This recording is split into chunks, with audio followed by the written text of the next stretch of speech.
Welcome to this edition of the BRSN Insider. I'm sitting down with Benedictine College quarterback Shaefer Schuetz. Shaefer, thank you for joining us. Thanks for having me. So what everybody wants to hear is for you to talk about the play that got you on SportsCenter Sunday morning, that first touchdown pass against Grandview. Yeah, so it was just a little boot pass. Faked to DJ on the left, came around. Grandview had a defender on the edge that I think was trying to force me inside, and he did. And then, to be honest, Dakota after that, it was all kind of just like a blur, I guess. I know I bounced off a couple guys and started getting outside, and Alex did a good job getting open and getting to that front pylon and able to get one out for him, and he was able to make a play. So what was going through your head as you were making this play? I guess when you're in that area of the field, it's kind of a different mindset, you could say, than maybe being in the middle of the field or something like that. Just trying to stay up and trying to make a play out of it. Third down on the 5-yard line. Really the only thing you could do to ruin that is turn the ball over. So just secure the ball and try to stay up and see if you can make something happen, and luckily we were able to. You guys suffered a tough 30-27 loss against Grandview on Saturday. What was the mindset of the team after the game was over? Yeah, Grandview, another very good team that we've lost to this year. Another game that we feel like some things could have gone differently and we could have pulled the win out. So definitely a tough loss. But again, I think a good benchmark for us to know that we can compete at that level and that we're that kind of a team. And definitely would have been nice to get that win going into the playoffs. But, we got a chance to bounce back this week against another really good team. So what are your expectations going into this weekend? We're kind of treating this week as a playoff game because essentially for us it is. We're kind of in a win or go home situation. So at this point in time, all we can do is just prepare for Peru State and try to win that game and see what happens afterwards. Has the preparation changed any for a win or go home type game? I guess the structure, not so. We kind of have our set things that we do every day. But I guess I could tell you that I see a difference at practice. Just kind of a higher level of intensity, I guess you could say, and a higher focus coming from some of the guys, which I think, we need going into a game like this. So overall, had a good week of practice and hoping to wrap it up and get up there on Saturday and come out with a win. All right, Shaefer, thank you for joining us, and best of luck to you on Saturday. Appreciate it. Benedictine College quarterback Shaefer Schuetz on the BRSN Insider. Shakespeare once said, "Some are born great, and some have greatness thrust upon them. The rest of us," he said, "have to achieve greatness." We know exactly what he means. Be not afraid of greatness. Achieve it. Benedictine College, where greatness begins. Back on the BRSN Insider, I'm sitting down with Benedictine College wrestling coach Marcus Cobbs. Coach, thank you very much for joining us. Thank you. Thanks for having me. You guys had your first duel last week, a 25-24 win over St. Mary. Take us through all that. Well, it was. I knew we were going in there down a couple points. We were giving up a couple weight classes. So, obviously, it's the first duel of the year, so we're a little nervous, and you're even more nervous when you're giving up weight classes. But, I told the guys, you go out there and wrestle how you practice, and wrestle the entire match, and don't give up, and we should still be able to win this duel. It was really exciting just to start off the match with Alex Gomez going out there, and he started the duel off for us and ended with a pin, and we just kept rolling, So we wrestled a total of actual wrestling 7 matches and won 5 of those 7 matches, and those guys, all who won, scored bonus points for the team, which actually helped out in winning 25-24. So it was really exciting. It's important. Obviously, you want to win that first duel of the year to get the vibe starting off right, get the guys ready and excited about more competition. What did it mean for you? This was your first duel as head coach of Benedictine. What did it mean for you to go out there and get a win in your first duel? It meant a lot. Obviously with nerves and everything, being a new coach, you want to go out there and succeed. But I knew we had the talent here. We had the right guys to go out there and win. Obviously, it was exciting to get your first win as a Benedictine coach, and so I'm glad I got that out the way, and now it's just time to keep it rolling. You guys competed at the Dan Harris Open at Baker on Sunday. Austin Roper highlighted your guys. He won 149 weight class. Take us through that day. Well, we had quite a few guys compete, and a lot of guys competed well. We even had Josh Romero didn't place in the tournament, but he did end up, um, you know, besting the number 7 guy in the country. Right before that, at the St. Mary duel, he bested the number 18 guy in the country. So to see these guys wrestle against tough competition and succeed and get their hand raised at the end, it kind of reassures me that we're doing the right things in the wrestling room and that we got the right athletes on this team. As far as the competition side, Austin Roper had a stellar tournament. He's a vet when it comes to college wrestling, so it's kind of relaxing to sit there and just enjoy watching him wrestle. And I have to do very little coaching with him. He goes out there, he knows what he needs to do to win, and he goes out there and does it. Other than the finals, he won every match by bonus points, whether it was a tech, a pin, or a major decision. So that just shows his dominance. With that being said, Michael Hummer, a freshman at 149, took 4th in that same bracket.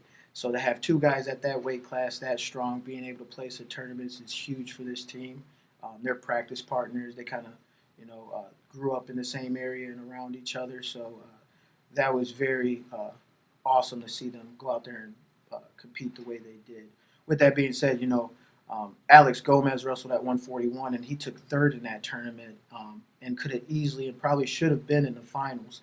Just one a little slip up, and he got up and knew what he did wrong and got to the wrestlebacks and dominated everything and everybody he wrestled. Same thing with him. Though he took 3rd, the matches that he won with bonus points. So he was out there dominating the competition, exhibiting his great skill and conditioning.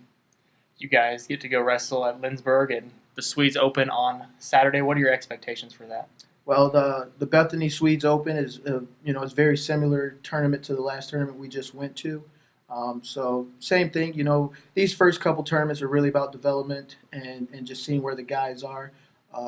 But it's just, it's another tournament that's kind of similar to the Dan Harris Open, so I expect these guys to go out there and do the same thing they did this past weekend. We should have, more placers, I think, because now they're acclimated to college wrestling. A couple of those guys are younger, so they're a little nervous, but now they know what to expect, and they know they can wrestle. They know they're in good shape, and so they should go out there and compete to the best of their ability, and we should still come out with a lot of success this upcoming weekend. All right, Coach, thank you very much for joining us. Awesome. Thank you for having me. Benedictine College Wrestling Coach Marcus Cobbs on the BRSN Insider.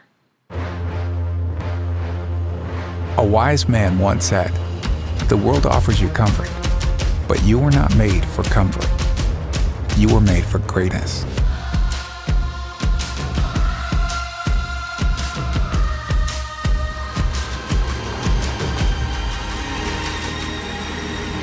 Discover what you were made for.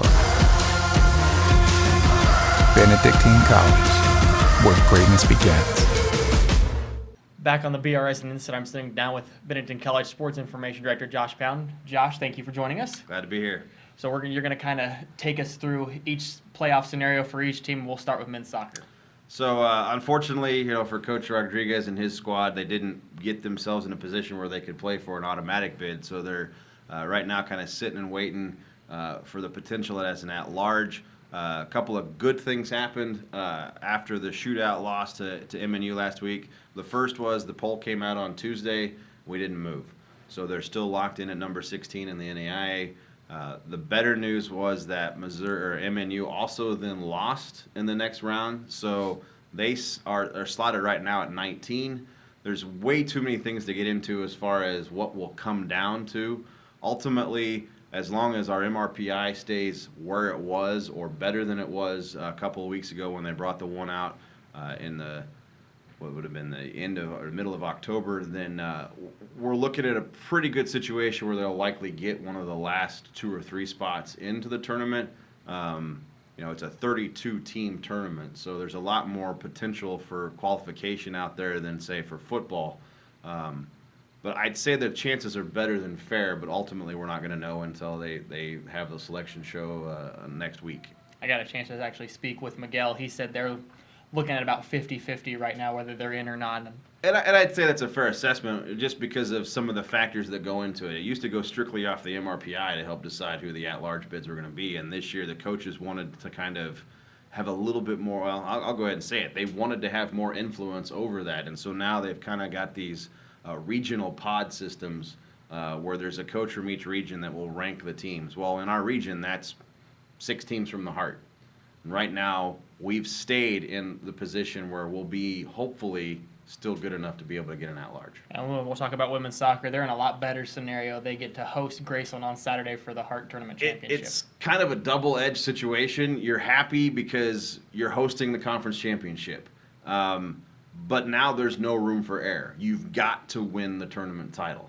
Had they won last night and gone to Fayette on Saturday, they were locked in, either by winning the tournament championship and getting the second at-large, or by default, they would have gotten the second at-large had Central Methodist won, because they already have the or the automatic that counts for the conference regular season. So now you're in a situation where I don't want to say it's a do or die situation, because they're still in a pretty good position whether or not they can get an at-large as well. But to go out and have the opportunity to play for the outright opportunity to get that automatic, the second automatic out of the conference, they're in very good shape right now. Of course, a rematch, which all games in the conference tournament are all rematches, but a very good match they played against Graceland.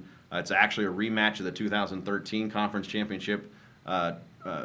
Or tournament championship, which was the last time we did not win the conference tournament. So it'll be interesting to see how things shape out. But I think that, if you had to go, 50-50 like the guys, it's probably 70-30 for the women, 70 that they're in, 30% they're not. But to win, it guarantees it. Now we'll move on to football. Things got a little bit more complicated for them with a 30-27 loss to Grandview. Going into the game on Saturday, the sense was that a win guarantees you a home game, a loss guarantees you a spot in the tournament field, but not necessarily a home game. Then the poll came out on Monday. We dropped from 11 to 15, and now things get a little bit more complicated. There are 12 automatic berths, would only leave 4 at-larges out there. There's only 88 teams in the NAIA that play football. So it's a 16-team tournament, but it's not seeded 1 through 16 like you would think. So right now, Benedictine really has 2 things they're looking at. Baker plays Evangel for the Hart North Championship, or Hart South Championship on Saturday.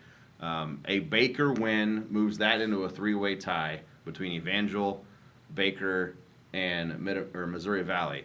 The 3-way tie won't be broken for the terms of who won the regular season conference championship, so all 3 of them will share the banner. Baker then would likely, wouldn't likely, they would be the highest ranked team of those 3, so they would get the automatic. So staying with that particular game that Benedictine has its eye on, if Evangel wins, so they would finish the season undefeated in the Hart South. Right now, they're 23rd in the country. In order to gain your conference's automatic bid into the playoffs, you have to be inside the top 20.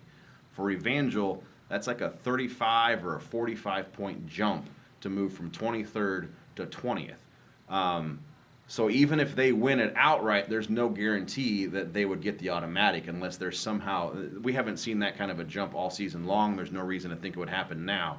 So they may be on the outside looking in that situation, which then opens up another at-large, which then benefits Benedictine to an extent because that gives us a little bit more of wiggle room.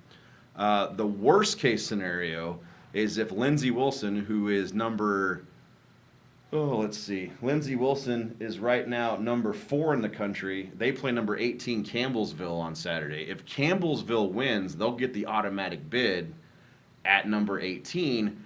Then Lindsey Wilson will take up one of those available at-large berths. So if you get a situation where both Baker and Lindsey Wilson lose, they're both in the top 10. They're both going to get those at-larges. That's a nightmare scenario for Benedictine because of where they're at. They could be looking at a situation where they could be maybe the last one out of the playoffs based off of where they're slotted at right now. Of course, all that being said, they've got to go out and take care of business against Peru State, or all of the last 5 minutes of this conversation means absolutely nothing. And that's the situation that played out a couple years ago where we got beat by Grandview at home, still thought we had a pretty good shot at the playoffs, go out and have a bad end to a game against Peru State. So as long as we take care of business against Peru State, it's not as in control as we thought it was because of how far we did drop in this last top 25. But I would still say, again, if we're going with a percentage chance, it's probably 70-30, 60-40 that they will get in. They'll get one of the last at-larges. And to round things out, the women's cross-country team is sending 2 runners to nationals. They got 2 and it was a good finish, a good showing all around by the cross-country teams at the conference cross-country. The men's team took 3rd place overall. Unfortunately, they don't have any individuals going. The women took 4th with a 3rd place finish and Catherine Dillard, and a 6th place finish and Melanie Kazi. And you're probably sitting here thinking, how do you finish 4th place and you have 2 runners that high up? Well, 1st and 2nd were from the same team, and 4th and 5th were from the same team. Well, when you're going to have that many runners finish that high up, you're going to get the points for that. So both Catherine and Melanie are going to earn the trip to Vancouver, Washington, and the Nationals, and that'll be the weekend before Thanksgiving. So the postseason continues for several members of that, and then we have a lot of postseason stuff still going on around campus. All right, Josh, thank you very much for Yep. joining us. Benedictine College Sports Information Director Josh Pound on the BRSN Insider. A wise man once said, "The world offers you comfort, but you were not made for comfort. You were made for greatness."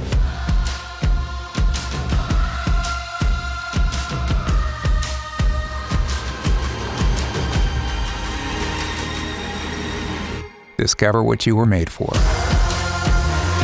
Benedictine College, where greatness begins.